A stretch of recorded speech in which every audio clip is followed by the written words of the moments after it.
देश में 30 करोड़ बच्चों में कम से कम 18 करोड़ बच्चे अब सीधे तौर पर आने वाले वक्त में चपेट में होंगे। ये बहुत बड़ा आंकड़ा है और ये आंकड़ा ही बताता है कि चुनौती कितनी बड़ी है।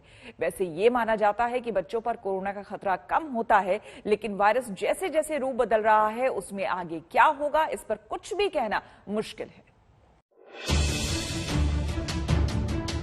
बच्चों पर कोरोना संक्रमण का खतरा कितना बड़ा है, ये दूसरी लहर से ही दिख रहा है। ऐसे में तीसरी लहर के बारे में सोचकर ही डर लगता है। लेकिन बच्चों पर इस खतरे को कैसे कम किया जा सकता है, इसमें हेल्थ सिस्टम की तैयारी के साथ साथ बच्चों के लिए वैक्सीनेशन भी बहुत जरूरी है, क्योंकि दुनिया के दूसरे देश इस पर बहुत आगे बढ़ चुके हैं।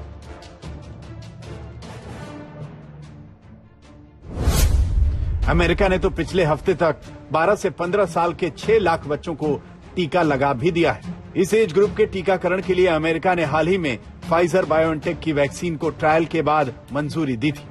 अमेरिका में 16 साल से ऊपर के उम्र के लिए टीकाकरण दिसंबर से ही चल रहा है। अब तक वहां 17 साल से कम उम्र के 40 लाख बच्चों को टीका लगाया जा चुका है।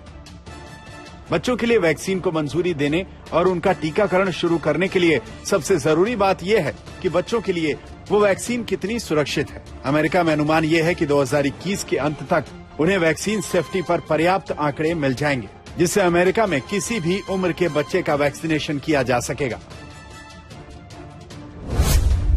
फाइजर बायोएनटेक की वैक्सीन का 5 से 12 साल के बच्चों का ट्रायल का डेटा जुलाई तक और 6 महीने से ऊपर के बच्चों के लिए वैक्सीन का ट्रायल डेटा सितंबर तक आ जाएगा।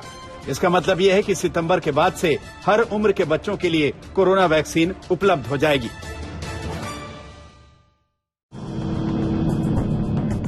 अभी तक ये माना जाता था कि कोरोना संक्रमण का बच्चों पर ज्यादा खतरा नहीं होता। संक्रमण होने पर भी ज्यादातर बच्चों में बहुत हल्के लक्षण होते हैं या फिर कोई लक्षण नहीं दिखते, लेकिन वो दूसरों में संक्रमण फैला सकते हैं। और दूसरी बड़ी बात कि जिस तरह से वायरस अपना रूप बदल रहा है, उससे बच्चों पर खतरा बढ़ने से इनकार नहीं किया जा सकता। इसीलिए पूरी दुनिया सतर्क है। अमेरिका के अलावा कनाडा, सिंगापुर, यूएई जैसे देश हैं जो 12 से 15 साल के बच्चों के वैक्सीनेशन के लिए फाइजर बायोएनटेक की वैक्सीन को मंजूरी दे चुके हैं। ब्रिटेन में भी ये बातें हो रही हैं कि क्या बच्चों का भी वैक्सीनेशन शुरू कर देना चाहिए। यूरोप के बाकी देशों में भी जून से बच्चों की वैक्सीन उपलब्ध हो जाएगी। भारत में भी बच्चों के लिए कोवैक्सीन के ट्रायल को मंजूरी दी गई है। ये कदम उठाने इसलिए जरूरी थे क्योंकि नए रूप में कोरोना कितना खतरनाक होगा ये कहा नहीं जा सकता।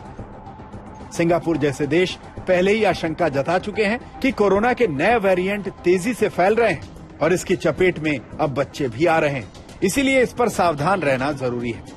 भारत में तीसरी लहर बच्चों के लिए ज्यादा खतरनाक बताई गई है और जब तक बच्चों का वैक्सीनेशन नहीं होता तब तक उन पर खतरा बना ही रहेगा। आज तक ब्यूरो।